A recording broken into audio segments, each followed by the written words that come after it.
सो सतगुरु मोहे भावे साधो, सो सतगुरु मोहे भावे। सत्य नाम का भर भर प्याला आप पियोए मोहे प्यावे। मेला जाए न महंत कहावे, पूजा भेंट न लावे। पर्दा दूर करे या खन का, निज दर्शन दिखलावे। जाके दर्शन साहिब दर से अनाहत शब्द सुनावे। माया के सुख दुख कर जाने संग न सपन चलावे। निज दिन सत्संगत में राचे, शब्द में सुरती समावे। कहे कबीर ताको भय नाही, निर्भय पर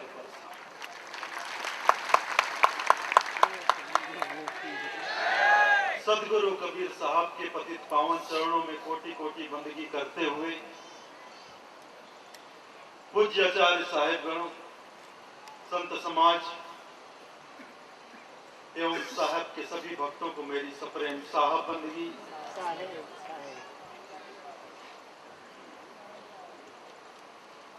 समय का बड़ा अभाव चल रहा है।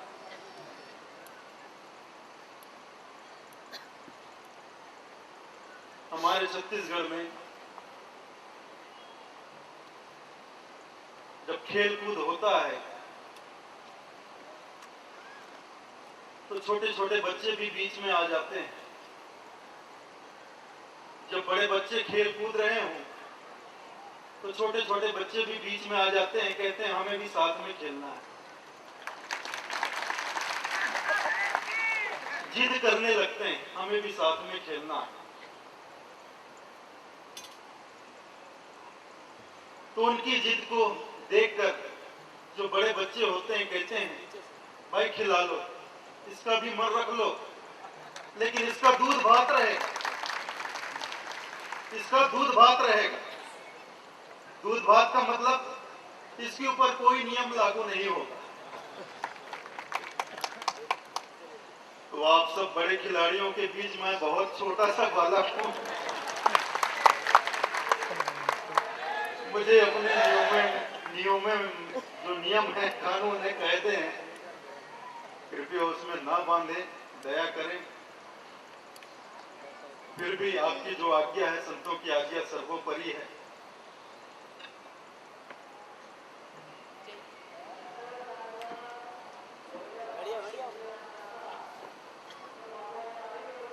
मोक्ष की जिज्ञासा बड़ी ही प्राचीन जिज्ञासा है। अनंत काल से यह जिज्ञासा चली आ रही है। एक गांव में एक व्यक्ति को यह जिज्ञासा लग गई, मुझे मुक्ति कैसे मिले, इस संसार से बाहर निकलने का क्या मार्ग है, क्या उपाय है। बहुत चिंतन किया, सोचा विचारा, कुछ भी समझ में नहीं। बहुत गरीब व्यक्ति था, झोपड़ी में रहता था, घास फूस की झोपड़ी में। उसकी झोपड़ी के निकट ही एक महात्मा जी रहते थे। महात्मा जी के पास चला गया। महात्मा जी से पूछा, महामना मुझे मुक्ति कैसे मिलेगी, इस संसार से बाहर निकलने का क्या मार्ग है, क्या उपाय है, दया करके मुझे बताइए। महात्मा जी ने कुछ नहीं कहा, केवल मुस्कुरा दी।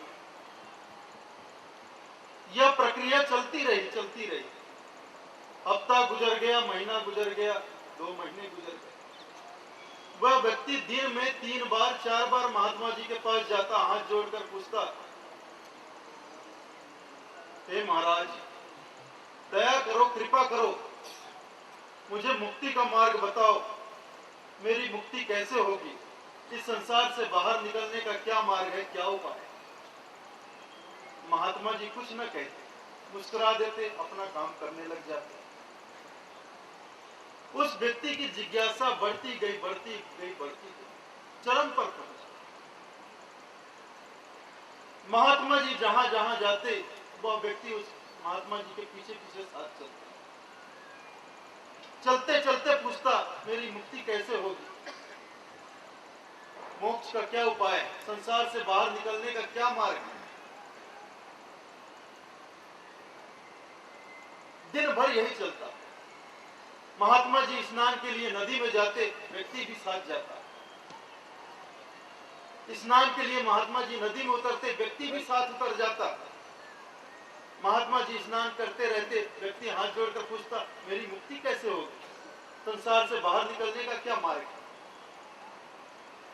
2 दिन, 4 दिन, 10 दिन ऐसा चला। एक दिन महात्मा जी नदी में स्नान कर रहे थे, कमर भर पानी में खड़े हुए। हर दिन की भांति वह व्यक्ति पहुंच गया और महात्मा जी से हाथ जोड़कर पूछा, मेरी मुक्ति कैसे होगी, इस संसार से बाहर निकलने का क्या मार्ग है, क्या उपाय है। इस बार महात्मा जी मुस्कुराए नहीं, अचानक उसका टेटवा पकड़े और पानी के नीचे दबा दिया और उसकी छाती में चढ़ बैठे। और महात्मा जी भी हल्के फुल्के नहीं, सतप्रकाश जी जैसे भीम का।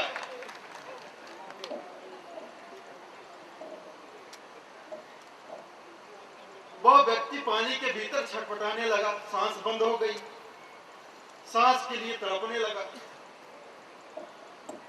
आधा मिनट, 1 मिनट, 1.5 मिनट ऐसी स्थिति हो गई कि अब श्वासा न मिले तो उसके प्राण पखेरु ही उड़े, मर ही जाए, ऐसी स्थिति हो गई। जब उससे नहीं रहा गया तो उसने पूरी ताकत लगाकर जोर का उचाटा मारा। महात्मा जी दूर जाकर गिरे।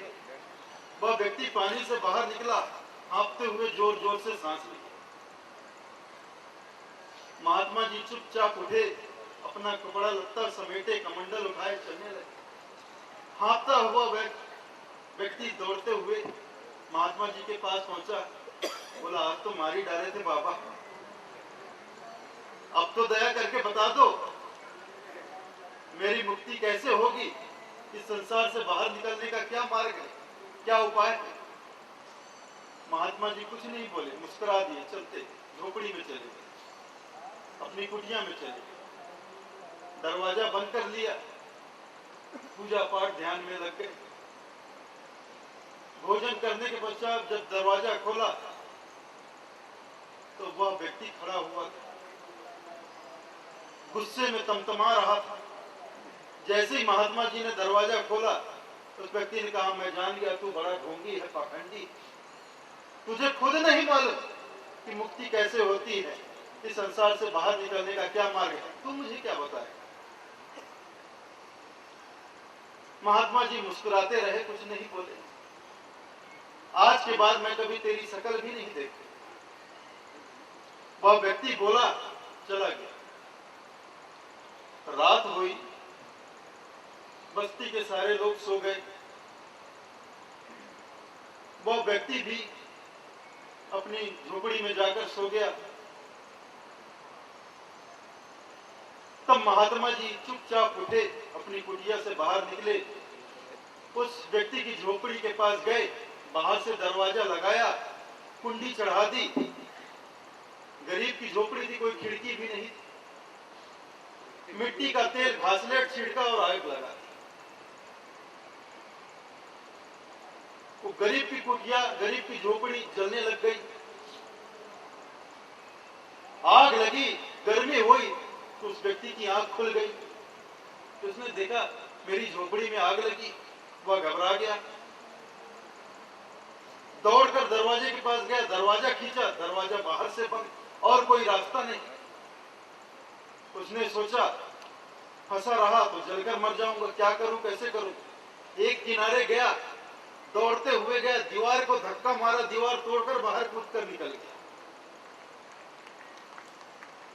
तब तक बस्ती के सारे लोग इकट्ठे हो गए थे, सब आग बुझाने का प्रयास कर रहे थे। बाहर निकला तो देखा सारे लोग बस्ती के इकट्ठे हैं, महात्मा जी भी एक तरफ खड़े हैं, मुस्कुरा रहे हैं। वह व्यक्ति महात्मा जी के पास गया, महात्मा जी को मुस्कुराता हुआ देखकर कहने लगा, मुझे पूरी शंका है,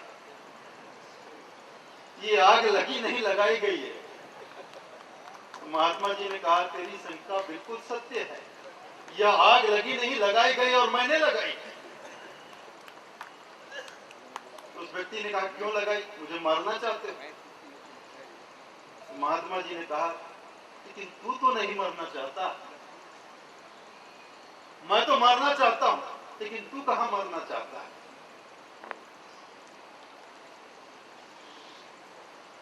तूने मुझे 6 महीने से परेशान कर रखा है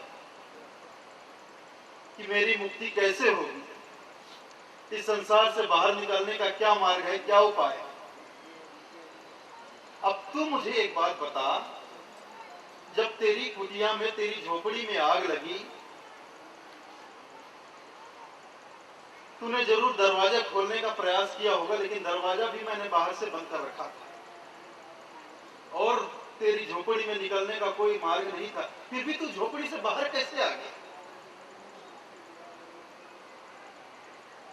कैसे आया तू बाहर? तब तो तूने किसी संत का इंतजार नहीं किया होगा कि कोई संत आएगा तब मुझे बतलाएगा कि जलती हुई झोपड़ी से बाहर निकलने का क्या उपाय है, क्या मार्ग है। तब तुमने कोई ग्रंथ शास्त्र भी खोलकर नहीं देखा होगा कि जलती हुई कुटिया से, जलती हुई झोपड़ी से बाहर निकलने का क्या मार्ग है, क्या उपाय है। तुझे पता चला कि तेरी झोपड़ी जल रही है, दरवाजा बाहर से बंद है, आओ देखा ना ताओ देखा, दीवार तोड़कर बाहर निकल गए। तो जहां चाह है वहां राह, और जहां चाह ही ना हो वहां 10 दरवाजे खुले हो तो व्यर्थ। 10 द्वार का पिंजरा तामे पंछी कौन, रहिबो तो अचरज भलो निकसे अचरज।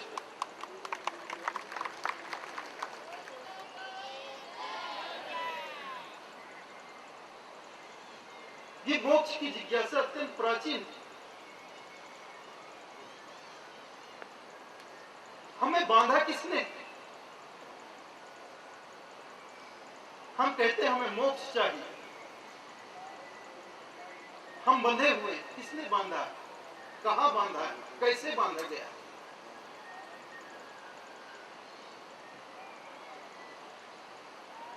संसार ने हमें बांध रखा। संसार हमें कैसे बांधेगा? संसार को तो जड़ कहा गया, पंच महाभूत कहा, भूत अर्थात जो मरा हुआ, जो मृत हो। देखिए, इस पंडाल में बहुत से खंबे लगे हुए हैं। मैं एक खंबे को पकड़ लेता हूं और चिल्लाने लगूं, इस खंबे ने मुझे पकड़ लिया है, मुझे छुड़ाओ। मैं चिल्लाने लगूं, फरियाद करने लगूं, भाई मुझे बचाओ, भैया कोई आओ, मुक्ति का दाता, इस खंबे ने मुझे पकड़ लिया, बचाओ मुझे, छुड़ाओ इस खंबे से। आप क्या कहोगे? आप क्या कहेंगे मुझे? पागल हुआ? खंबे ने उसे पकड़ा है कि उसने एक खंबे को पकड़ रखा है? खुद ही खंबे को पकड़े हुए है और चिल्ला रहा है कि इस खंबे से मुझे छुड़ाओ। पगला गया। अरे खंबे से छोड़ दे, खंबा छूटा ही हुआ है। एक वक्त साहब अपनी कुटिया के समक्ष बैठे सत्संग कर रहे थे। काफी सारे भक्त बैठे थे। साहब कहने लगे, एक धोबी गुजरता है रास्ते से, गधे को लिए। उसे देखकर साहब कहने लगे, देखो कैसे धोबी बंधा हुआ जा रहा है। तो सबको बड़ा आश्चर्य हुआ है, बंधा हुआ तो गधा जा रहा है, साहब कहते हैं धोबी बंधा जा रहा है। ये साहब भी हमेशा उल्टी बात ही कहते हैं। तो साहब ने कहा, मैं बिल्कुल ठीक कहता, लेकिन तुम समझते नहीं। तभी होता क्या है कि रस्सी छूट जाती है और गधा भागने लगता है। गधा भागने लगता है, धोबी उसके पीछे दौड़ता है उसे पकड़ने के लिए। तब साहब कहते हैं, देखो देखो कौन बंधा हुआ है। गधा तो धोबी के साथ जाना ही नहीं चाहता, वो धोबी ही उसके पीछे पड़ा हुआ। यह संसार तो हमारे हाथ आना ही नहीं चाहता। हम भी संसार के पीछे लगे हुए हैं, संसार के पीछे दौड़ रहे हैं कि ये मेरा हो जाए, ये मेरा हो जाए, ये धन संपत्ति मेरी हो जाए, ये मकान मेरा हो जाए, इतना रुपया पैसा मेरा हो जाए, ये कुटुंब परिवार मेरा हो जाए, मेरी माँ मेरे साथ जीवन भर बनी रहे, कभी ना मरे, मेरा बाप ना मरे, मेरा भाई ना मरे। हम भी तो दौड़ रहे हैं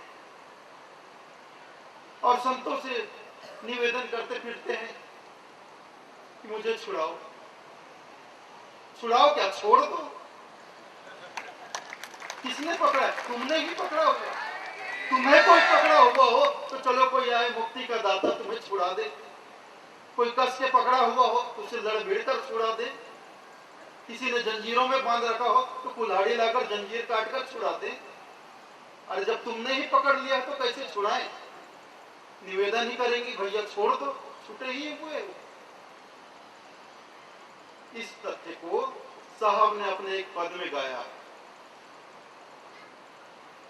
दृष्टांत दिया है 4-5 साहब ने। तो मैं 2-3 दृष्टांत इस पद को बोलता हूं, समय ज्यादा नहीं है। इस तथ्य को साहब ने समझाया, आपन पाओ आपकी विश्व, जैसे सुनहा कांच मंदिर में भरमत भूत मां, जैसे मुट्ठी स्वाद में मरकट घर घर नचत फिरो, कहे कबीर लड़नी के सुना छोटी को। इसमें 2 पंक्तियां और है लेकिन ज्यादा लंबा नहीं करूंगा, समय का अभाव। इसमें साहब ने हाथी, मदमस्त हाथी और सिंह टेहरी का भी दृष्टांत दिया है। तो साहब कहते हैं जैसे सुनहा कांच मंदिर में भरमत भूत में। एक राजा ने एक समय कांच का महल बनवाया, शीशे ही शीशे जड़वा दिए। शाम का समय धोखे से एक कुत्ता महल के भीतर घुस गया। द्वारपाल देख नहीं पाए, शाम का समय था, दरवाजा बंद कर दिया। कुत्ता भीतर गया, कांच का महल था, दीवारों पर छतों पर दर्पण ही दर्पण लगे हुए। वह कुत्ता जिधर भी देखता था सैकड़ों कुत्ते नजर आते थे, कुत्ते ही कुत्ते नजर आते थे। उसने सोचा आज तो गिर गए, आज तो दूसरे मोहल्ले में फंस गए, सैकड़ों कुत्तों ने घेर लिया, आज तो बचना मुश्किल। लेकिन कुत्तों का स्वभाव, कितना भी मरियल कुत्ता जब घिर जाता है तो लड़कर ही मरता है। भले बेचारों को बदनाम किया गया, कुत्ते की मौत मरा, लेकिन बड़ा बहादुर होता है कुत्ता। कितना भी मरियल हो अंत समय में लड़कर ही मरता है। तो उसने भी सोचा मरना तो है ही, लड़कर ही क्यों ना मर। तो भोग भोग कर जाकर लड़ने लगा। किससे लड़ने लगा? कोई और हो उससे लड़े, खुद की ही परछाई थी, खुद का ही प्रतिबिंब था, अपने आप से, अपने प्रतिबिंब से लड़ने लगा। भोग भोग कर दर्पण से टकराने लगा। सुबह द्वारपालों ने दरवाजा खोला, देखा लहू लुहान कुत्ता मरा पड़ा।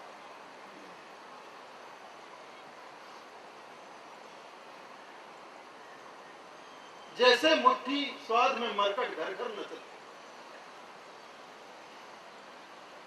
मदारी जो होते हैं बंदर का नाच कराते हैं, बंदरों को कैसे पकड़ते हैं?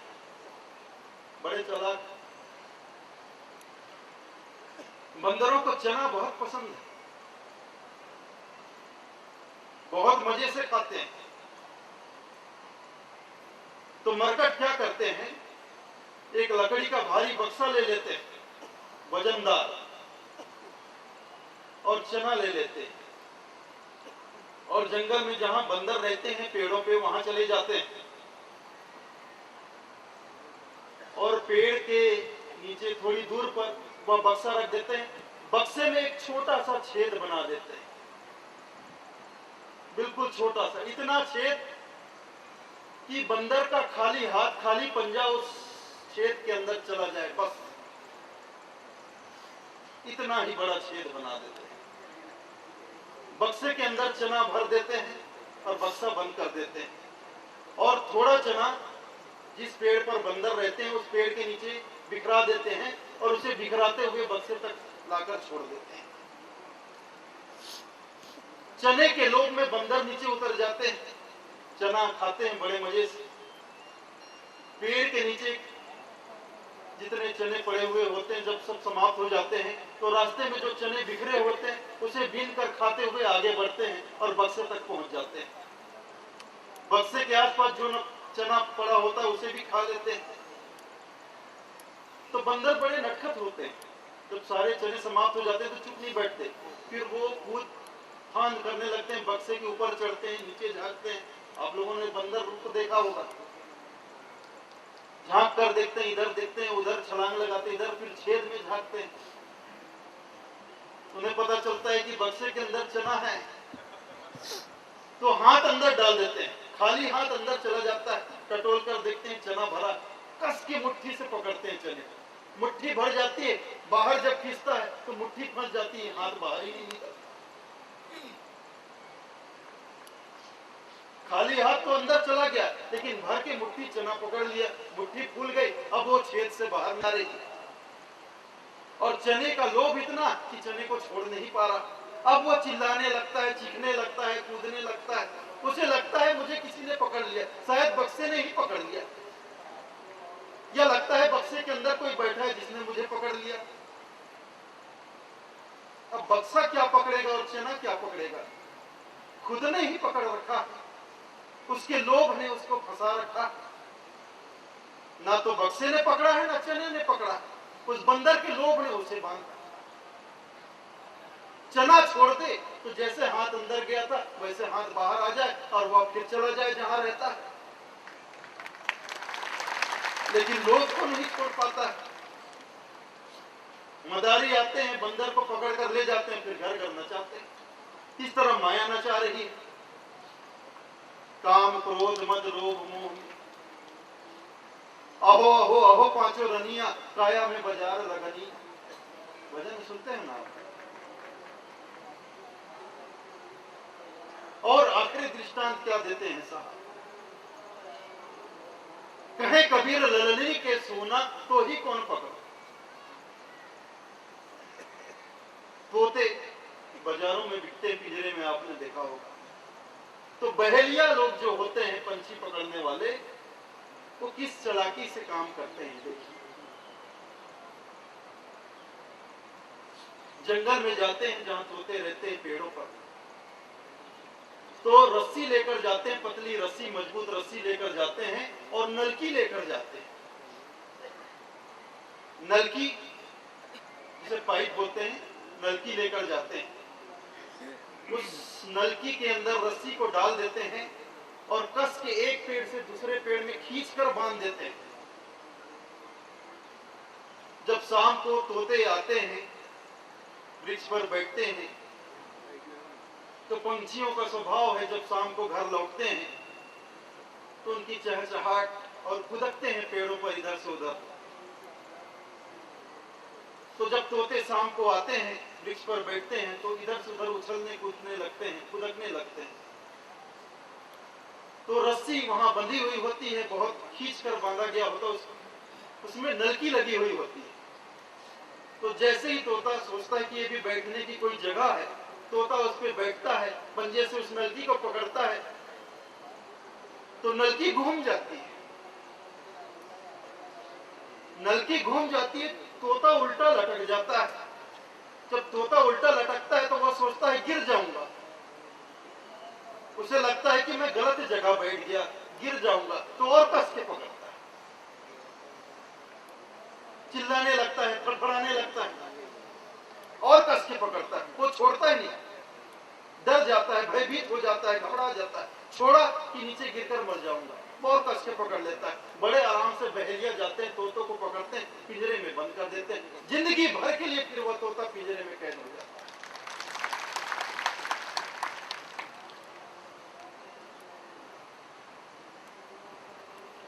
इतना डर जाता है वह तोता, इतना घबरा जाता है, और घबराहट में उसे यह भी नहीं सोचता, सोच नहीं पाता, समझ नहीं पाता कि मुझे किसी ने नहीं पकड़ा, ना ही मेरी स्थिति बदली है। जैसे मैं पहले था वैसे अब भी, जैसे मुक्त पहले था वैसा ही मुक्त अब भी हूं। जैसे पंख मेरे पहले सही सलामत थे, मेरे पंख अब भी सही सलामत है। मैंने ही इस रस्सी को पकड़ रखा, इस नलकी को पकड़ रखा, और भय में वह सब भूल गया। इतना नहीं सोच पाता, अगर मैं इसे छोड़ दूं तो जैसे पहले स्वच्छंद मुक्त आकाश में उड़ता था फिर उड़ने लग जाऊं। सोच ही नहीं पाता, घबराने के कारण उसे यह बात सूझती नहीं कि आदि हता सो अब हता, फेर फार कछु नाही, फेर परा है बूझ में ताते सूझत नाही। जैसे पहले था वैसे अब भी, फेर फार कुछ नहीं बदला। आदि हता सो अब हता, जैसे पहले था वैसा ही आज हूं, जैसे पहले मुक्त था वैसे ही मुक्त दशा में आज भी हूं और सदा रहूंगा।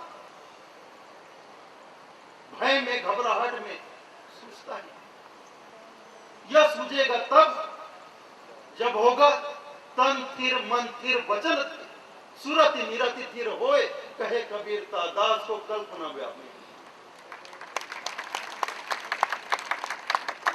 जब तन थिर होगा, मन थिर होगा, सुरति निरति थिर होगा, तन थिर मन थिर वचन थिर, सुरति निरति थिर होए, कहे कबीर ता दास को कल्पना व्यापी।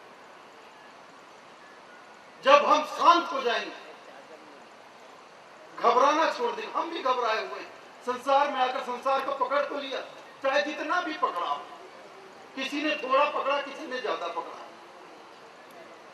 जिसकी जितनी पकड़ में आया उसने पकड़ लिया।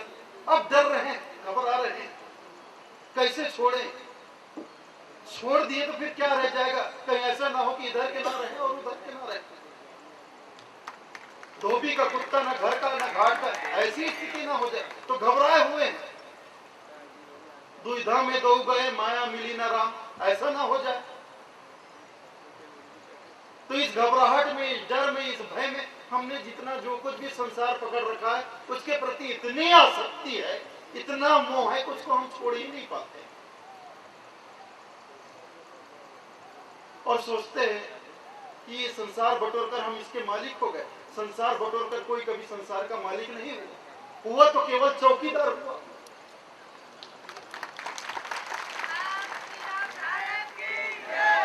जिसके पास जितनी भी संपत्ति होती, जितना संसार होता है, वो 24 घंटे उसकी पहरेदारी करते रहता है, चौकीदारी। कोई लूट के ना ले जाए, कोई छीन ना ले। जिसके पास जमीन है वो रोज सुबह शाम देखने जाता है कहीं बाजू का किसान मेरी खेत को ना दबा ले। जिसके पास रुपया पैसा ज्यादा हो वो लठ लेके पहरेदारी करते रहता है, कोई चोर ना आ जाए, कोई डकैत ना आ जाए, लूट के ना ले जाए। और जिसके पास जितनी ज्यादा संपत्ति वो उतना ही बड़ा चौकीदार। तो धन संपत्ति बटोर कर कोई कभी मालिक नहीं हुआ, स्वामी नहीं हुआ तो केवल चौकीदार हुआ। इसीलिए बादशाह सिकंदर ने जब वह मरा, सबसे बड़ी लड़ाई उसने लड़ी थी, सबसे बड़ा साम्राज्य स्थापित किया था, लेकिन अंत समय में उसे बोध हो गया था, ज्ञान हो गया था। तो उसने मंत्रियों को आदेश दे दिया था, जब मैं मरूं मेरा जनाजा निकले तो मेरे दोनों हाथ मेरे कफन से बाहर निकाल दे। ऐसा ही हुआ, मंत्रियों ने आज्ञा का पालन किया। सिकंदर जब मरा, उसका जनाजा निकला तो उसके दोनों हाथ कफन से बाहर कर दिए। पूरी दुनिया ने देखा कि ये बादशाह सिकंदर, दुनिया का मालिक सिकंदर आज दुनिया से विदा हो रहा है और इसके साथ क्या जा रहा है? दोनों हाथ खाली, एक मिट्टी का ढेला भी नहीं। तो एक दिन ऐसा होएगा कोई काहू का नाही, एक दिन ऐसा होएगा कोई काहू का नाही। अरे घर की नारी क्या कहे, तन की नारी जाके।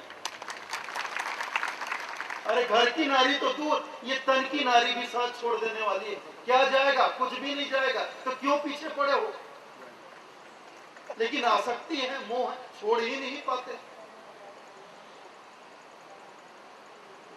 तो हमें संसार ने नहीं बांधा, हमने ही संसार को पकड़ रखा है। और जिस दिन संसार के प्रति हमारा मोह भंग हो जाएगा, लोभ भंग हो जाएगा, हम तो स्वतंत्र ही हैं। जैसे पहले थे वैसे आज हैं, वैसे सदा रहेंगे। हम में कोई परिवर्तन आ ही नहीं सकता है। ये साहब का संदेश है। साहब ने इस तरह से अपने मोक्ष विचार दिए हैं। तुझे कौन बांधे? जड़ कैसे पकड़ेगा? वो तो मृत है, मृत कैसे पकड़ेगा? जिसमें शक्ति हो वही पकड़ सकता है। तो चेतन तत्व में शक्ति है, जिसमें शक्ति है वही कुछ कर सकता है। तो हमने ही पकड़ रखा है, जड़ ने, संसार ने हमको नहीं। तो आप साहब के शरण में आए हैं तो साहब के संदेशों को सुनिए, अमल करिए, अपने हृदय में उतारिए। अगर आप मुक्त होना चाहते हैं तो मुक्त तो है ही, सिर्फ भ्रम हुआ है आपको। मुक्त तो संसार को करिए, संसार को आपने जकड़ रखा है। मुक्ति संसार को छोड़िए, जड़ तत्वों,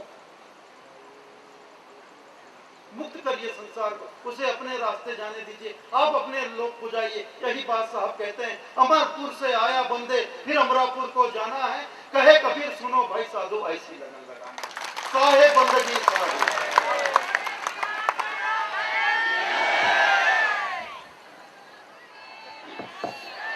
धन्यवाद।